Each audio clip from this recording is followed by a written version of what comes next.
These ain't glorified gang or prison stories, man. These is lived experiences.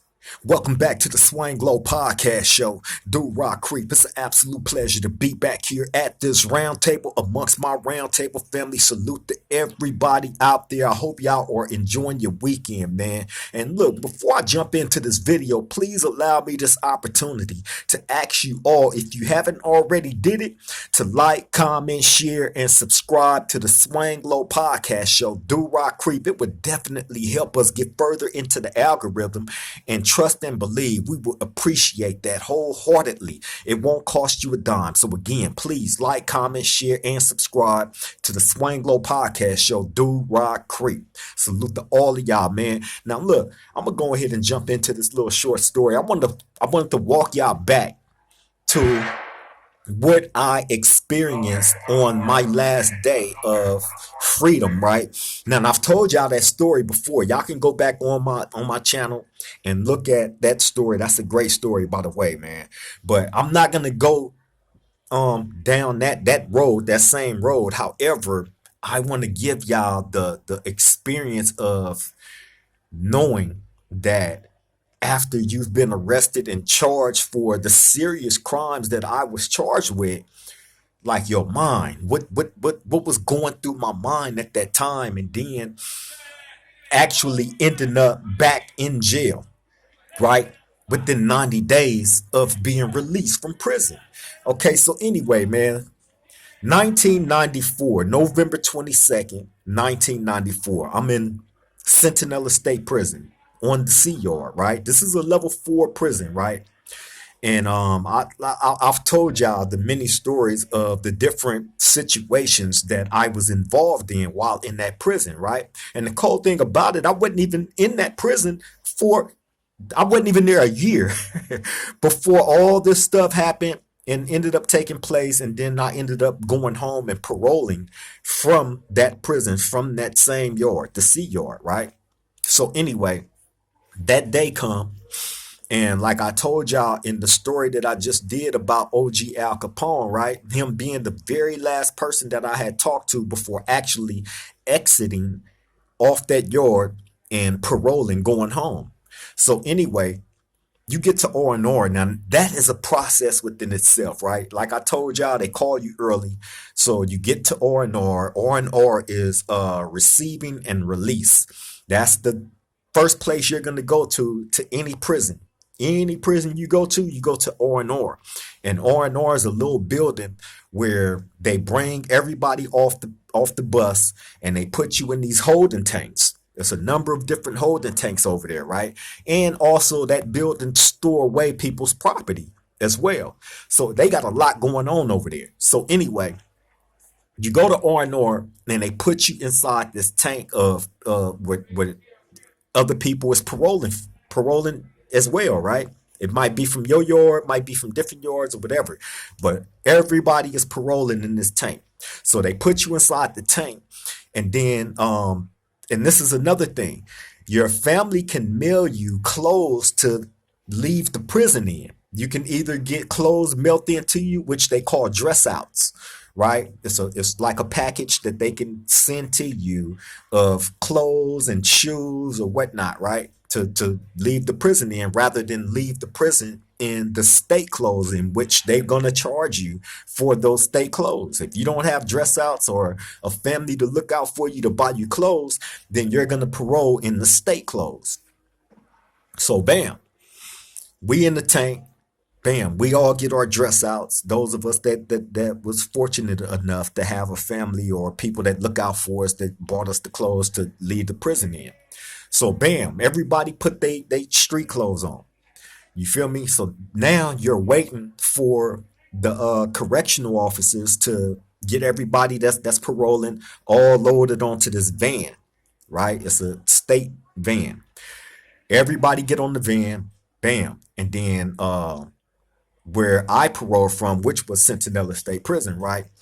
When they took us from the prison, they took us to El Centro. El Centro is a little city, man, out towards by Mexico and Arizona. It sits kind of like kind of in the middle of Arizona and Mexico. It's way out in the desert. So anyway, they take me to this little city called El Centro, to the Greyhound bus station, right? It's me and it was another Crip from Harlem. You feel me? That paroled that same day with me. As a matter of fact, me and him was the only blacks that had paroled that day, and it was probably about 5 or 6 Hispanics that had paroled as well. One of the Hispanics being a person that was in the hole with me that I knew. I can't remember his name for nothing, but he was a Hispanic, Southern Hispanic from San Diego, right? So um he was one of the guys that paroled with us that day, right? Now, the reason why I highlight him out is because, like I said, I was in the hole with him in Sentinel State Prison. You know what I mean? So I was very familiar with him. He was familiar with me from that time. So anyway, yeah, we get to El Centro bus station, man, and I remember like the CO is gonna stay there with you until the next bus comes, right? Once the Greyhound bus actually come to pick up those of us that just paroled from the prison, then shit, you free. You free to go, right? So bam, I remember us sitting in that bus station and the we us all talking like, man, we need to find a store, get some drink and this and that, right? Dudes ready to turn up, right? Fresh out of prison, right? So bam, I remember the CO telling us like, nah, man, y'all got to stay in here until the Greyhound bus come, and then once y'all get on that bus, y'all can do whatever y'all want to do. So anyway, the essays, it was a homeless person that was hanging around the Greyhound bus station where we was at, right? So the essays paid this homeless person to go to the store, which was right across the street from where we was at, go buy some drink, right? So what I forgot to mention is they give you $200 gate money, right? That's when you get your gate money when you get dropped off at that Greyhound, that first Greyhound. The CO is gonna hand everybody out their $200 gate money. That's the $200 that the state give you, that they issue you, that they was mandatory back then had to give you. I don't know how that operation is now, but that's how it was back then. So anyway, we all get our $200 gate money, bam, and that's when the Hispanic guys paid the homeless dude to go buy some drink, right? So I'm just standing around, I'm waiting on this bus, I'm anxious, I'm free, I've been gone for 3 years, I'm just taking it all in, just tripping, right? So bam, the homeless guy go across the street, get the drink, come back, give it to the essays, bam. So soon thereafter that, our Greyhound bus show up. So we all load up on the Greyhound, get on the Greyhound, right? Now, me and bro from Harlem Crip, we sitting next to each other. We talking, getting acquainted with each other. You know what I'm saying? I believe he had parole from a level 3, right? And that's how we ended up meeting each other on the bus. He wasn't on the yard with me. So anyway, we sitting there talking, man, and we happy, So he telling me on the next bus stop, the next stop, we gonna find a store, man, and we gonna go get whatever, right? So I'm like, yeah. So while we talking, the essays is in the back, right? They back there drinking, they turning up, right? And the one that was in the hole with me, he's calling me, hey, creep. Now, a lot of the Hispanic guys, right? They call me either creeper, Creeper, creeper, or creeps, right? Creeps, creep with an S on it, right? Why they do that, I don't know, but they gonna either call me those two things, right? So they back there, the one, he back there. As a matter of fact, his name was Bird. That Southsider name was Bird from San Diego, man. Southside Hispanic. His name was Bird. So Bird is back there. He's like, hey, creeps. Hey, come here, fool. Come here, fool. Right? So I look back there. I see him. He like in the bathroom part. He like, come here, fool. Right? So I tell the homie from Harlem, let me go see what he's talking about. I'll be right back, right? He like, they back there getting drunk, bro. So I'm like, yeah, let me go see what he's talking about. So I make my way back there, right? So he like step in the bathroom, right? So I go in the bathroom. He like, here, he hand me the drink, right? So I'm like, what is this? He like, man, just drink it. He like, man, we free, fool. He like, F them politics, F this, F that. We free. We out of prison now, right? So I'm like, I look around. I'm like, he right. So I drank it, right? I try to hand it back to him. He's like, no, hell no, fool, hit that shit again, Holmes. Right? So I hit the drink again. I try to pass it back. He's like, no, no, no, no. I hit it again, fool, right? I hit it again.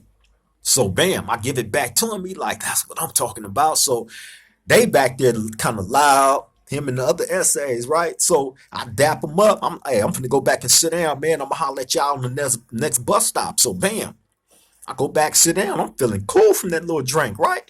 Remember, I'm fresh. We all fresh out of prison, so this is real liquor. We not drinking the Pruno and the White Lightning, and although the White Lightning is probably is just as potent, if not more, than a lot of the wine on the street, But anyway, I go back and sit down, feeling cool.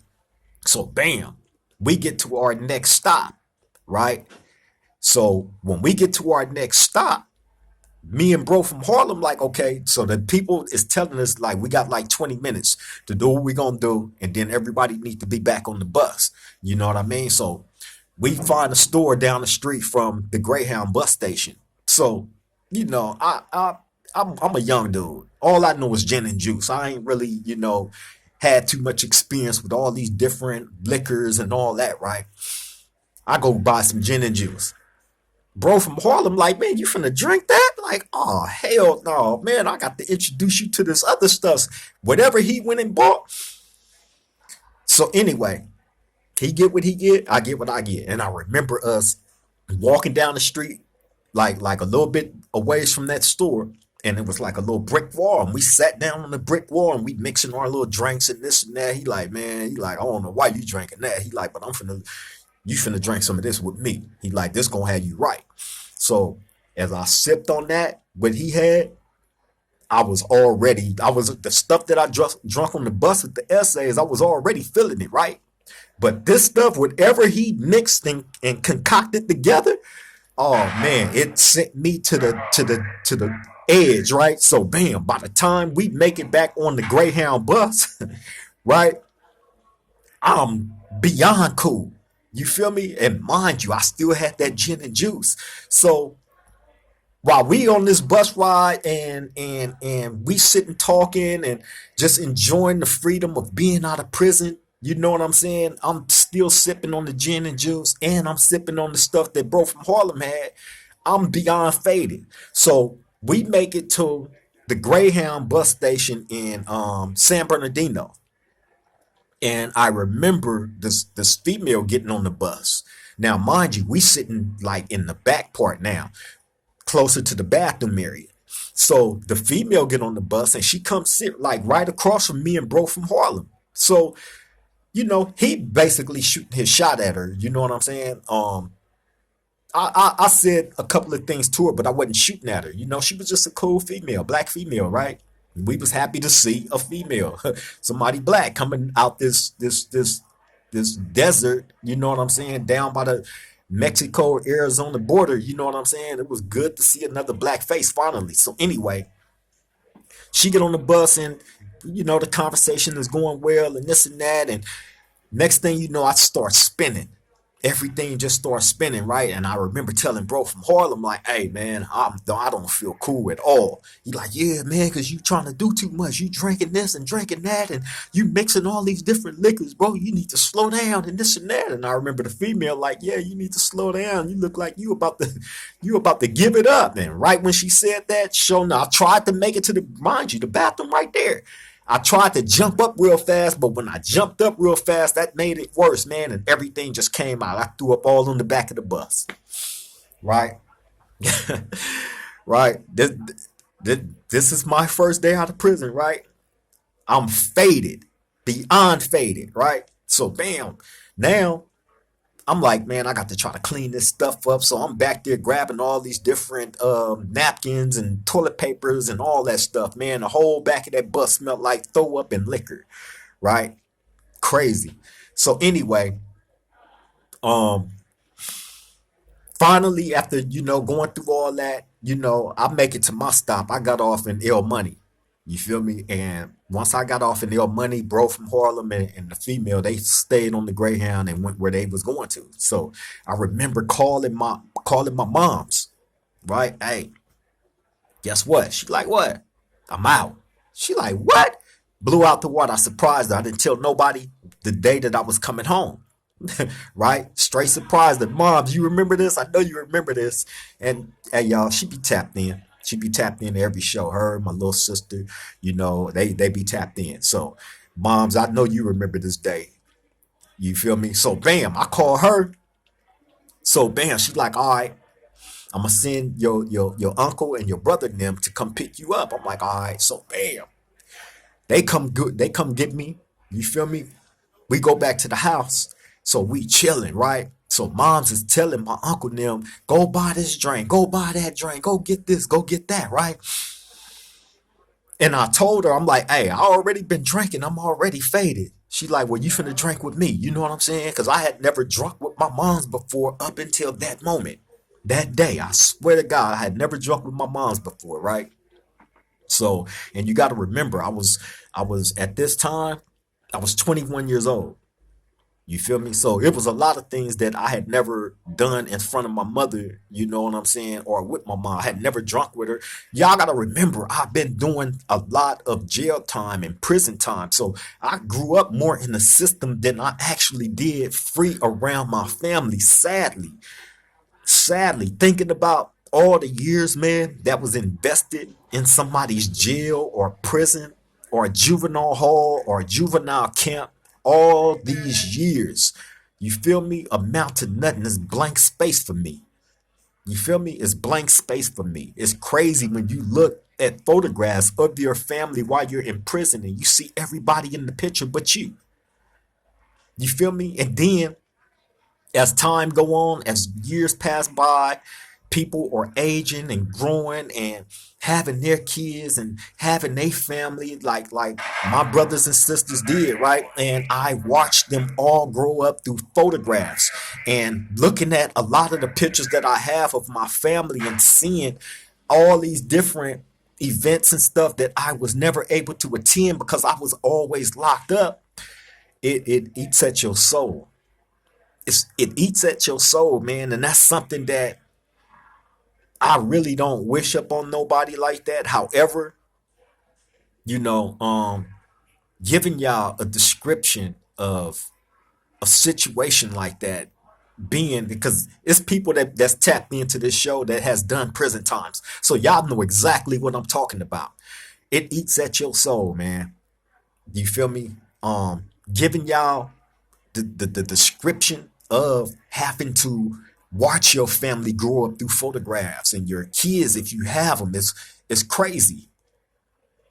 You feel me? It's crazy. And I take no pleasure or no honor in. That's why I always say, man, this isn't for the glamorization of prison or jail or any of that. Is heartbreaking. You know, if you sit back and think about how we've cheated ourselves as gang members, how we've cheated ourselves out of our freedom, out of our time on this earth with our family members and the people that love us, it's crazy, bro. It's crazy. And that time you would never be able to get back. That's time that I would never be able to get back, man. So when I think back on these times and I give y'all these stories, it's like opening up a fresh wound all over again. But I don't have a problem with opening those wounds if it help anybody out there to not have to put themselves in the position to go through this. That's why I always tell y'all got to take more, y'all got to place more value on the people that you do have in your life right now. You feel me? Because when you become an elder like myself, it gets to the point of a countdown. You're no longer going up. Now the countdown starts where you only have so much time left on this earth. You feel me? We don't age going backwards. We age going forward. You feel me? We age going forward. So you have to take advantage of time while you have the time to do it with your family, building and creating, a positive existence for yourself and for your family. You feel me? But I remember this day, man. Moms went and had my uncle and them get all that drink. And I remember us in there drinking. And, you know, I remember like it hitting me. You feel me? And when it hit me hard to the point where I was telling my moms, hey, I got to go lay down. She like, yeah, you need to go ahead and lay down because you've been drinking. You was drinking when you first got out, and then you came home and you start drinking with us. Like, yeah, go lay it out, and you can pick back up on it later. So I remember, I'm like, all right, I remember now where my mom stayed at. It was like upstairs and downstairs, and I remember trying to walk up the stairs to go jump in the bed and lay it out, right? And making it halfway up the stairs and falling out. Bam! Right? I don't know how I didn't tumble back down those stairs and break my neck or something, right? But I remember falling out on them stairs and my brother and them like, oh man, he done fell out. He done fell out. And my mom's telling them like, go pick him up and put him in the bed, right? And I remember them trying to pick me up and taking me to the room and put me in the bed. And I remember once we get up there, me telling them like, wait a minute, man, I can't go out like this. But I look like jumping in the bed and I just got out of prison. This is my first day out. I can't go out like this. Right. And them telling me like, you too faded. You can't, you know what I'm saying? Like, you too faded, bro. You've been drinking too much. Like, just lay it out for about 30 minutes. Then you get back up and do your thing. And I remember just like, nah. I remember that feeling of I want to enjoy all this day. I want to enjoy all this day to the max. You know what I'm saying? And I don't want this day to be ruined by me being too faded. Although it was already done. I had no control over it, right? But I remember sitting up there and trying to come back to my senses, as much as I possibly could, being that I was under the influence of all that alcohol. And I remember my then girlfriend at that time popping up. She showed up over there at my mom's house, man. God rest her soul. She is no longer on earth with us. She sadly lost her life to cancer. Rest in peace to Nicole, man. But I remember her popping up over there, and that's kind of when I kind of came back, although I was still faded. You know what I'm saying? But that was the distraction that I needed, you know, instead of going to sleep and sleeping it off, because ain't no time I probably would have went to sleep and slept for hours on end. I was that faded, but thankfully she showed up, man. And I went back downstairs and we hung out and kicked it with the family, with my moms and my brothers and sisters and everybody, man. And I just remember how great I felt that day because I was free. This was my first day out of prison. I was 21 years old, had done 3 years in prison, and just feeling great, man. And just seeing my family face of having me back out free, that was a priceless time, a priceless moment, man. You feel me? And then fast forward, you know, 90 days later, a little bit over 90, a little bit over, but I'm going to say 90 days later, man. Here it is, me back in handcuffs, sitting in the back of a police car after being charged with unalivings, right? This is the first day they came and got me. I told y'all about that. My last day on the streets, right? Y'all go check that story out, man.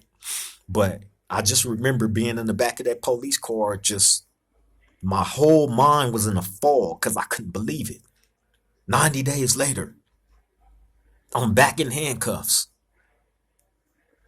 right? I remember that ride from my mom's house to the substation, right? They took familiar streets that I took all the time, that I grew up driving and, you know, running up and down. They took these streets, and I just remember sitting in the back of the police car just looking around like, I can't believe this. I can't believe this. And I remember walking into the substation, the police station, handcuffed up. First person I see when I walk in, this lady. I'm not gonna say her name, right? But it was this black female that actually had stayed down the street from me, on the same street that I stayed on in my hood, in Morovia, right? We stayed on a street called Pomona. Pomona is in between. For those of y'all that's not familiar with where I'm from, my area, and for those of y'all that is, y'all know exactly what I'm talking about. But Pomona Street sits in between Myrtle and California in Morovia, right? And I remember this lady. She stayed like a few houses down from me. Now she was a police, and she had been a police since I was young, right? So I always knew she was a police. Her kids played with my little brothers and sisters, right? Her husband, all we knew, we was familiar. It wasn't people that I dealt with, you know what I'm saying? But we was familiar with each other because they stayed down the street. They seen me grow up. So anyway, I see her, and as soon as she see me, she was like, right? Soon as she see me, and when she did that, the other police that was in there, they start clapping, right? There was a couple of them in there that start clapping. She didn't clap. She, like I said, she responded the way that she did, right? And when I seen her, I looked, I'm like, wow. You feel me?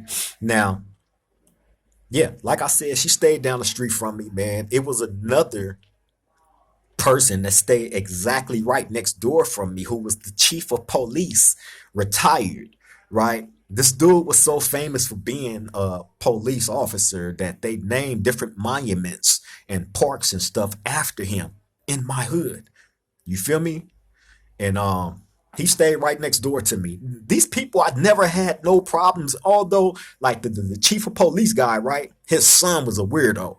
You know what I'm saying? And I just remember him always peeking out the window, and but they never called the police. I drove over there in multiple stolen cars, and me and my homies had all kind of stuff going on over there. I bullshit you not, right? And they never called the police on me. You feel me? And this is the chief of police right next door to me. I had him right there, and then the lady down the street. She was a regular police, right? So that was just that environment, our community. You know what I'm saying? But yeah, man, walking in there, seeing that lady, was a trip, but it was what it was. But what I was going through was actually sitting in that substation, man, and for the days that I was in there, like my mind was completely just messed up because I couldn't believe that I was facing what I was facing, that I was being charged with actual unalivings, right?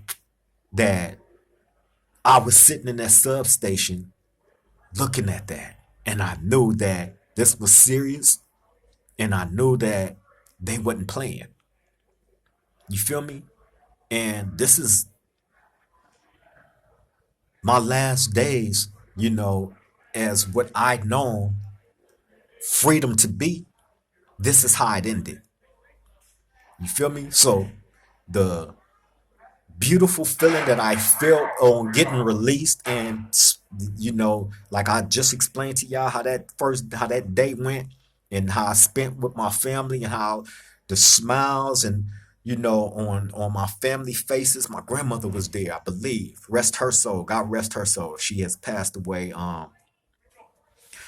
You know, in the past, I'm gonna say year and a half, man. You feel me? But it thinking back on those times, the people that are no longer here on this earth that was there then, I would never be able to get them times or those people back due to incarceration. You know what I'm saying? I mean, things happen in life, people pass away all the time, unfortunately, but I didn't take advantage of the time when these people was on earth. I didn't take advantage of it. I was caught up in living that life, full-fledged gang member. That was more important to me than my actual family, sadly. And now here it is. My family is all I got. People in the gang, I can count on one hand the people that I feel that care, that have genuine love, but the mass majority could care less. And that's just how it is. That's just how it is. No matter how big your status is in your hood, and at the end of the day, that's what it's all gonna boil down to. Them people they're not gonna care about you like that, bro. Especially if they're showing you and not trying to put nothing back of worth into that community. You feel me? After living so long like that, you have those a chosen few that do. I can't take nothing away from them that do put that effort in to better the community in a positive way. But for the most part, man, family is all you're gonna end up with. The same people that you put secondary after your gang. You feel me? So as I found myself sitting in that substation, knowing that it was gonna be over with for me, all these thoughts just came back into my head, man. Of I can't believe that I allowed myself to be placed back in this situation. But now this is serious. This is extremely serious. You feel me? And this was 1995, March 2nd, 1995, my very last day on the streets, and that's how it went. Those was the emotions sitting inside that substation after being arrested. Only out 90 days. 90 days. I got out when I was 21. Came back 90 days later and been gone ever since. How is that giving myself a chance ever at living life and appreciating the people that eventually is all you gonna have, and them should be the priorities. You feel me? Straight up. Don't get locked up to wait and start appreciating the people that's in your life. That's why I always tell you. That's why I end the show like that. Because tomorrow ain't promised to nobody. Anything can happen at any time to anybody, especially if you're not moving right. Keep that in your mind, man. But yeah, I just wanted to give y'all that story, man, on, how you're gifted the opportunity of freedom. And depending on how serious you taking your freedom, either you're going to make the best of it or you're going to F it off like I did. And that's why the homie OG Al Capone, rest in peace, really, he couldn't stand the sight of seeing me back in after being handed that opportunity when you got so many people that fight for their freedom that's in prison. I get it now, OG Al Capone, rest in peace. I get it now, bro. You feel me? And yeah, that's the message that I want to send to y'all, man. Take advantage of time while you got time to do it. Make it count. Stop giving your time and freedom away to some shit that ain't gonna love you in the end. Sadly. Live the life you want to live. I'm not telling y'all to walk away from nothing. I'm telling you to move smarter, think better. Take advantage of time. Take advantage of being able to spend time with your family and kids while you can. Don't wait to, get locked up after you've been doing all this and that, and all of a sudden you had an epiphany. Oh, I love my family. No. Do that now while you got the chance to, man. You feel me? But yeah, time that I'll never be able to get back. Man, take advantage of it while y'all can, man. Do something of worth for your family. You feel me? But on that note, I'm finna get up out of here, man. I appreciate y'all time. Thank you all for showing up yet again to this roundtable, man. Hopefully these videos help somebody. You feel me? Hopefully you do. And if you feel like it can, share the video. Jump in the comment section, man. Leave the comments. I try to get to all comments. You feel me? I appreciate everybody, that tap in with me, man. You feel me? And to those of y'all that have subscribed to the channel, welcome to the family. You know what I'm saying? You're loved and embraced here wholeheartedly. You're not judged here. You feel me? We just trying to figure out different ways, man, of going about helping and saving people that need it. You feel me? But on that note, I'm finna get up out of here. Let y'all get back to y'all day. I appreciate the time. To all of you people out there, y'all take care, stay safe, man. Let the people that's in your life know you love and appreciate them while you can, because tomorrow's promised to nobody, to none of us. You feel me? On that note, I'm finna get up out of here. I love all y'all, man. Till the next time we meet at this round table, triple gang.